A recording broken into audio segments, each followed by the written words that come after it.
बिस्मिल्लाहिर्रहमानिर्रहीम। जनाब, स्टोरी मैंने एक ही शेयर करनी है, इंतहाई अहम स्टोरी है। मैं फिर कहूँगा अहम तरीन स्टोरी है जी। पहले ये इंतखाबात हो जाएंगे, यानी असम्बली तहलील हो जाएगी या इन हाउस चेंज होगी। यह $1 मिलियन सवाल है।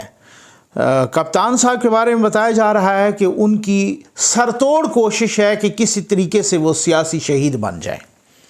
बहुत सारे मामलात गंभीर हो गए हैं, बहुत सारी सूरत हाल सिचुएशन बहुत कॉम्प्लिकेटेड हो चुकी है। 19-20 तारीख का कोई इंतज़ार है, ठीक है ना। अच्छा, अब सुना है कि जनाब वो PDM वो उसको रिकन्सिडर किया है फ़ैसले को, जिसने कहा था कि जी हम तो दिसंबर में मार्च करेंगे, अब वो भी नवंबर में कह रहे हैं। ठीक, अच्छा, फिर उसके बाद जनाब ये कल की बात है, कौमी असम्बली में कप्तान को, तहरीक इंसाफ की हुकूमत को एक नहीं 2 तारीखी शिकस्त हुई हैं, दो बिलों पर। और मेरा ख्याल है ये कोई 3 सालों में फ़र्स्ट टाइम हुआ है, पहली दफ़ा ऐसा हुआ है। मेरी बात हुई है, मैं उसकी भी तफसील आपको बताता हूँ कि जनाब सैयद जावेद हसनैन साहब जो कि MNA हैं नून लीग के सरगोधा से, NA 92 से, उन्होंने बिल पेश किया था कंप्लीट। उन्होंने मुझे उसकी कापी भी भिजवाई उस मुसव्वदी की, और जनाब मुझसे बात भी की काफ़ी तफसील से, तो वो भी मैं आपको सारा कुछ बताता हूँ। और इससे कबल के जनाब हवाओं का रुख, जहाँ तक हवाओं के रुख की बात है, वो ज़राए बता रहे हैं, बहुत सारे अब सहाफ़ियाना ज़राए भी बता रहे हैं कि जनाब अभी ये कोई 1-2 दिन पहले की बात है, ग़ालिबन वो को अज़रबैजान की या कौन से सफारत खाने की उधर वहाँ पर कोई तकरीब थी, उनका कोई इंडिपेंडेंस डे था या क्या था, तो वहाँ पर chairman joint chief of staff committee भी जो है ना, जनरल नदीम रज़ा साहब, वो चीफ़ गेस्ट थे, और उसी में अयाज सादिक साहब भी इनवाइटेड थे। ठीक है, ज़रा साहब ख़ुद मिलाएं, मेरे पास बहुत सारी ख़बरें होती हैं, मैं फिर इस तरह से बता के आपको आगे निकल जाता हूँ। और ख़ास तौर पे मुझे पता है आपको इंतज़ार किस चीज़ का होगा, वो यही कि जनाब कि हमें बताएं कि ये इन हाउस चेंज पहले आनी है या असम्बली तहलील होनी है। खैर, तो वो कह रहे हैं कि जनाब कि वो chairman joint chief of staff committee general Nadeem Raza sahab वो स्पेशल गए, अयाज सादिक साहब को हाथ से पकड़ा और उठा के ले आए, उनको अपनी सीट से उठा के ले आए, ठीक है, और अपने साथ बिठाया और काफ़ी देर तक उनसे मुलाकात की अलहदगी में, और बहुत सारी बातें हुई। अब उनसे कुछ सोर्सेज ने कंफर्म भी किया है यार सादिक साहब से, उन्होंने कहा बिल्कुल जी हुई हैं, ठीक हो गया ना। अब ये तो कोई नहीं पता कि कौन कौन सी बातें हुई, लेकिन खैर हवाओं का रुख का तो पता चल गया है कि हवाओं का रुख किस तरीके से तब्दील हो रहा है, कैसे तब्दील हो रहा है, क्या सूरत हाल हो रही है, और किस तरीके से। ऐसे मामूली डेवलपमेंट तो ये नहीं है, ठीक है ना, कि आप अगर एक chairman joint chief of staff committee वहाँ जाएं, सीट से उठा के ले आएँ और अपने साथ बिठाएं और फिर अलग से मुलाकात भी करें उनके साथ, बहुत सारी लंबी बातें भी हों, तो ये आपको पता चल जाना चाहिए। बहरहाल बहुत सारी और बातें हैं। अच्छा, अब इसी तरीके से हाँ, एक बात मुझे और भी याद है कि मैंने आपसे कहा ना कि मैं रट्टी रटाई बातें तो करता नहीं, तो इस तरीके से कल एक तकरीब में मुझे पता चला कि जनाब कोई हमारे वन एंड द ओनली बाबा रहमता साकिब निसार साहब, एक्स चीफ जस्टिस, वक्त ये भी दिखाता है, ठीक है ना, वो कोई शादी की तकरीब में आए, तो जब आए तो बाकी बैठे हुए थे। उस शादी की तकरीब में ख्वाजा साद रफ़ीक साहब भी मौजूद थे और वो भी बैठे हुए थे। तो बाबा रहमता साहब आए। पहले तो वो जब आते थे तो आपको मालूम है क्या, फिर अपना बड़ी टिशम पिशम और बड़ा जो है ना, मतलब हल्ला गुल्ला और सारा कुछ, तो किसी ने कहते हैं कि जी उठ के सलाम ही नहीं किया, ठीक, और वैसे ही बैठे रहे। अच्छा, पहले तो मतलब चीफ साहब आया कि एक अकेले टेबल उनको मिला और उस पर बैठ गए, बिल्कुल ही अकेले, ठीक। तो फिर उसके बाद थोड़ी देर के बाद वो चीफ साहब, एक्स चीफ साहब उठे, चीफ जस्टिस साहब, और जनाब वो उठे और फिर उसके बाद जो उन्होंने जो है ना आए उस टेबल की तरफ जहाँ पे ख्वाजा साद रफ़ीक साहब और कुछ और अहबाब बैठे थे उनके साथ। तो जब वो आगे बढ़े और ज़ाहिर ख्वाजा साहब को जब पता चला कि जनाब के भाई जो है ना अब बाबा रहमता साहब हमारी तरफ ही आ रहे हैं और उन्होंने रुख किया ऐसे ही हाथ मिलाने का, तो फिर ख्वाजा साहब, ज़ाहिर फिर इतनी वज़ादारी होती है, तो ख्वाजा साहब उठे जनाब और उन्होंने उठ के उनको काफ़ी देर तक मुसाफ़िया किया उनके साथ, बड़ा जो है ना गर्मजोशी से हाथ मिलाया, कोई बातें शातें हुई, खैरियत पूछी, और बाबा रहमता दोबारा उन्हीं कदमों पे वापस लौट गए और अपने टेबल पे फिर अकेले बैठ गए। तो ये हालात ये भी होते हैं भाई, ये जो वक्त है ना, ये बड़ी जालिम चीज़ है। ये बहुत कुछ बंदों को दिखाता है और बहुत कुछ बहुत सारों को औकात भी याद दिलाता है। मुझे वो, मैं जल्दी आगे बढ़ता हूँ, मुझे अनवर मकसूद साहब का एक ट्वीट याद आ रहा है, वो बड़े मज़े की। उन्होंने कहा कि जी एक्स चीफ जस्टिस को बांग्लादेश में सज़ा हुई है कोई 7 साल की कि 10 साल की, तो उन्होंने कहा यही है बांग्लादेश की तरक्की का राज। अच्छा आगे बढ़ते हैं। एक ट्वीट में उनका और भी वो आपको मैं जो है ना याद कराऊंगा। कहते पहले जो है ना होता था कि दुनिया को दो टर्म मालूम थी कि एक तरक्की याफ्ता ममालिक और एक तरक्की पजीर ममालिक, यानी कि बरतानिया, अमेरिका, जो मिसाल के तौर पे बाकी यूरोपियन कंट्रीज़, इवन अब तो चाइना भी वो तरक्की याफ्ता, और बाकी जो है ना पाकिस्तान हो गया या इंडिया हो गया, बाकी एशियन कंट्रीज़, अफ़गानिस्तान, बाकी ये वाले मुल्क बहुत सारे थर्ड वर्ल्ड कंट्रीज़ जो हैं उनको तरक्की पजीर। तो कहते हैं पहले दुनिया में 2 ही टर्म दुनिया मुतारिफ थी कि तरक्की याफ्ता और तरक्की पजीर। हमारे कप्तान आए, उन्होंने ऐसी टर्म मुतारिफ करवाई दुनिया को इतनी सख्त मेहनत के बाद, और वो टर्म है ज़वाल पजीर। ठीक है ना। तो बात ये है कि बड़ी मज़े की बातें होती हैं। बात ये है भाई कि अब तो बताया जा रहा है कि ये सियासी शहीद बनने की कोशिश कर रहे हैं। जी हाँ, ये मुझे बिल्कुल अंदर, वो जब पहले ही ये बातें हो रही थी ना कि कप्तान साहब ने तो समरी साइन करके प्रेसिडेंट को, और उन्होंने कहा जैसे ही मैं बटन दबाऊं बस आपको कॉल करूं या मैसेज करूं या जो भी करे तो फ़ौरन ही आपने असम्बली तहलील कर देनी है, और उसी तरह को कोई चक्कर है। ठीक है, अब क्या है सियासी शहीद बनने की, क्योंकि ज़ाहिर है उनको पता है कि मैं इसी तरह से अगर सियासी शहीद बना तो फिर कहीं जाके मैं कोई तकरीर कर लूँ, उस काम तब भी नहीं बनना, मैं आपको ये बता दूँ।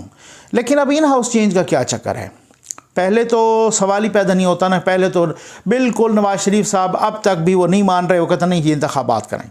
एक फार्मूला निकाला गया बीच में, और वो फार्मूला खुर्शीद शाह फार्मूला जिसको कहते हैं, उस फार्मूले के तहत खुर्शीद शाह ने कहा है जी बिल्कुल इंतखाबात फ़ौरन होने चाहिए, थोड़ी सी इन हाउस चेंज हो जाए पहले, ठीक, और उस इन हाउस चेंज के नतीजे में कोई आ जाए, और उसके साथ एक तय हो जाए कि आप 2 महीने में, 4 महीने में, 2 हफ्तों में, 6 महीने में असम्बली तोड़ दें, 4 महीनों में ज़्यादा से ज़्यादा तोड़ दें, या इस तरीके से मिसाल के तौर पे। ठीक, अच्छा, ये आप सोचते होंगे, मैंने भी पहले सोचा, फिर मैंने सोचा तो मैंने मुतादिद सोर्सेज से बात भी की। मैंने कहा यार ये क्या चक्कर है, क्यों ऐसा, आखिर क्या है कि भाई हर सूरत में चाहिए कि पहले 2, 4, 6 महीने के लिए या 3 महीने के लिए या 4 महीनों के लिए मिसाल के तौर पे वो कोई और आ जाए, और इस तरीके। अच्छा, फिर मैंने इसहाक़ साहब का इंटरव्यू, मैं बहुत इंपॉर्टेंट बात बताने लगा हूँ। एहतियात से बताते हैं, हमारे ऊपर मुख्तलिफ़ किस्म के प्रेशर्स होते हैं। जी हाँ, मैं कोई एहसान नहीं जतला रहा, लेकिन आपको हम बड़ी अंदर की ख़बरें देते हैं तो आप दुआ भी किया करें। खैर, आपकी हमदर्दियाँ, दुआएँ और मोहब्बतें मैं पहले भी बहुत ममनून हूँ उसका। तो बहरहाल वो जनाब, मैंने भी ये सोचा, मैंने कहा यार ये क्या चक्कर है कि खाम खा जो है ना, अगर 3-4 महीने पहले हर सूरत में इन हाउस चेंज। अच्छा, फिर इस इन हाउस चेंज के लिए पीपल्स पार्टी बहुत मुतहरिक होगी, हालांकि वो पहले भी थी और इन हाउस चेंज के लिए, और ख़ास तौर पे फिर जब खुर्शीद शाह बाहर आए और खुर्शीद शाह साहब की ज़मानत हुई, जो कि बताया जा रहा था कि पता नहीं वो तो किस को लुट के खा गया, और जनाब इतने 2 साल से उनकी जो है ना वो नहीं हुई थी, तो वो बाहर आए, उन्होंने फार्मूला दिया, और वो इस तरीके से। इसहाक़ साहब से मेरा इंटरव्यू हो रहा था, तो मैं इसहाक़ साहब का इंटरव्यू कर रहा था, तो वो फिर जो है ना वो भी फरमा रहे थे कि यार हाँ ठीक है नकवी साहब, कोई मसला नहीं है, हम भी इस फार्मूले पे बहुत सीरियसली इसको जो है ना ये अंडर कंसिडरेशन है, और ये हो सकता है कि 2-4 महीने के लिए कोई आ जाए, चलो उसकी ख्वाहिश भी पूरी हो जाए, वो भी खुश हो जाए, हम तो वैसे भी इंटरेस्टेड नहीं हैं। ठीक है, समझ आ गई ना आपको ना। हाँ, कुछ ऑफ द रिकॉर्ड भी बातें होती हैं, लेकिन साथ बैठ जाएंगे। अच्छा, फिर उसके बाद कुछ बातें मैंने बहुत सारे ज़राए से, मैंने कहा यार फिर भी क्या मसला क्या है, आखिर 4 महीने के बाद भी अगर किसी ने असम्बली तोड़ देनी है, या 5 महीने के बाद, ठीक है। तो उन्होंने कहा यार मसला बहुत गहरा है ना, आपको समझने की कोशिश करने ना। मसला ये है कि इस वक्त कोई भी अगर हो तो वो तो इंतखाबात तो नए करवा सकता है, अगर कोई ऐसे ही कोई असम्बली जो है ना इधर उधर उनसे हटा लें इत्तेहादियों को, तो इंतखाबात तो करा सकते। अच्छा, आपके जहन में एक बात आई होगी, आपके जहन में बात होगी कि यार 4 वोटों पे तो अड़ी हुई हुकूमत है, ऐसा क्यों है कि भाई आखिर MKM को काफ लीग को, GDA को, बाप को, इन 3-4 को एक इशारा चाहिए और वो इशारे से यूं धड़ाम करके वो इधर उधर हो जाएंगे और खान साहब धड़ाम करके गिर जाएंगे और असम्बलियाँ ख़त्म और नए इंतखाबात हो जाएंगे। ठीक है ना भाई, ये नहीं चाहिए अभी ना। ठीक है, समझने की ज़रा कोशिश किया करें। और वो बात ये है कि कुछ लोग बता रहे हैं कि कुछ बंदों को हो सकता है तोसी चाहिए हो। ठीक है, समझ आ गई ना आपको ना। उसमें ये मामला है कि अगर तब्दीली, इन हाउस तब्दीली हो जाती है और नया बंदा, वो भी तो इलेक्टेड होगा, उसके पास इन हाउस तब्दीली के सिलसिले में भी वही पावर्स होंगी जो पावर्स जो है ना किसी भी प्राइम मिनिस्टर के पास होती हैं। वो किसी को तोसी भी दे सकता है, किसी को, आप समझ आ गई ना आपको ना। अच्छा, फिर दूसरी बात ये है कि जो नून लीग आती है मसलन अगले इंतखाबात, तो उसके हाथ भी साफ होंगे। यार हमने तो नहीं दी ना, बस जिसने भी दी आप समझ आ गई है। ठीक है ना, आप समझने की कोशिश करें। मैं बहुत इंपॉर्टेंट बातें बताने लगा हूँ, मैं सीधी सी बात है। ठीक है ना, हमने तो नहीं दी, जिसने भी दे दिया। अच्छा, तो फिर मैंने कहा कि फिर कोई भी इंतखाबात अगर नए आ जाते हैं और उसकी फार्म में कोई अगर बन जाती है तो फिर क्या। उन्होंने कहा यार बात ये है कि अगर इलेक्शन हो जाते हैं जल्दी और नए इलेक्शन के मतलब जो है ना उससे पहले हुकूमत नहीं आ जाती है, तो फिर ज़रूरी नहीं है ना कि वो भी कोई एक्सटेंशन या तोसी दे दें, क्योंकि उसकी वजूहात ये हैं कि फिर नई गवर्नमेंट आई होगी, 1 महीना 2 महीना, उसका कोई कर भी कुछ नहीं सकता। भाई ये थोड़ी है कि अगर किसी को एक्सटेंशन ना मिले।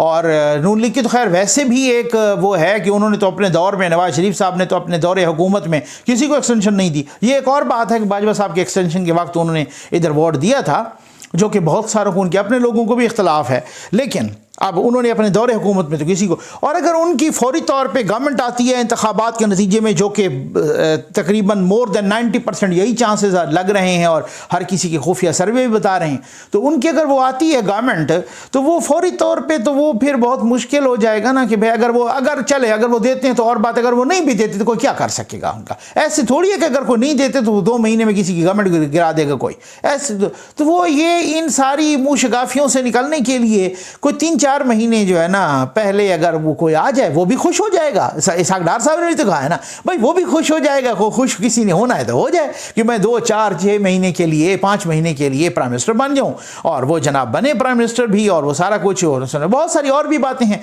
अच्छा खैर, अब मैं एक मिनट रुकिए।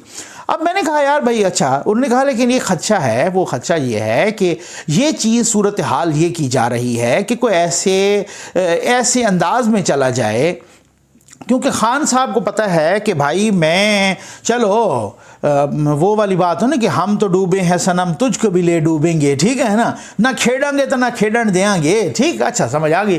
तो बात ये है कि वो कह रहे हैं कि भाई अगर फिर ऐसा हुआ तो फिर तो खान साहब असम्बली तोड़ देंगे। ठीक है, क्योंकि उनको पता है कि असम्बली के टूट जाने से अगर मेरी सारी उम्मीदें टूटती हैं तो फिर किसी और की भी टूटें।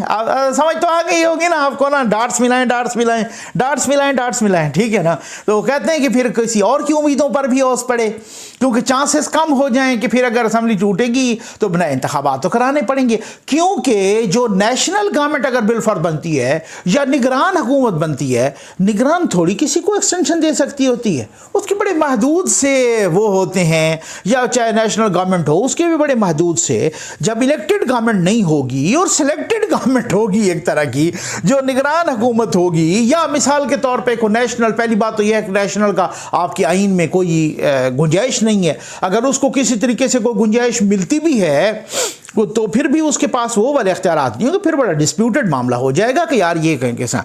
तो बात ये है कि फिर अगर वो उस तरीके से वो हो तो फिर साफ शफाफ इंतखाबात हो जाएं, और फिर उस साफ शफाफ इंतखाबात के नतीजे में जो भी आए, ठीक है ना, उनको क्या है, उनको तो अपनी तोसी मिल गई, ठीक हो गया ना। तो बात ये हो गया, और बहुत सारों के औरों के भी पत्ते साफ हो गए।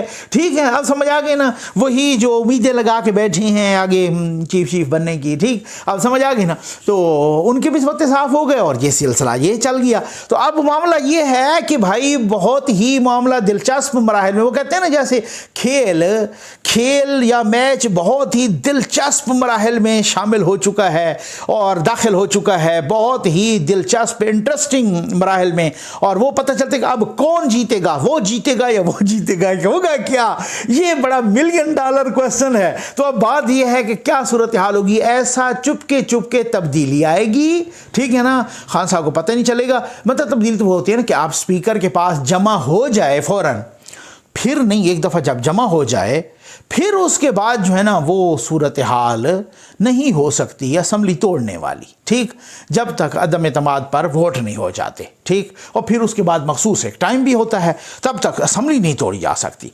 और अगर नहीं तो फिर उसके बाद अब ज़रा इसका भी इम्तिहान होगा कि पता नहीं अब कप्तान साहब के साथ अपने बंदे कितने लायल हैं। यहाँ तो हमने देखा अल्लाह बख्शे फ़ारूक लगारी जैसा बंदा, जिनको मोहतरमा शहीद बेनज़ीर भुट्टो साहबा भाई कहती थी, वो भी खैर से उन्होंने भी डिच किया, ठीक है ना, उन्होंने भी डाजें बड़ी दी जाती हैं ना।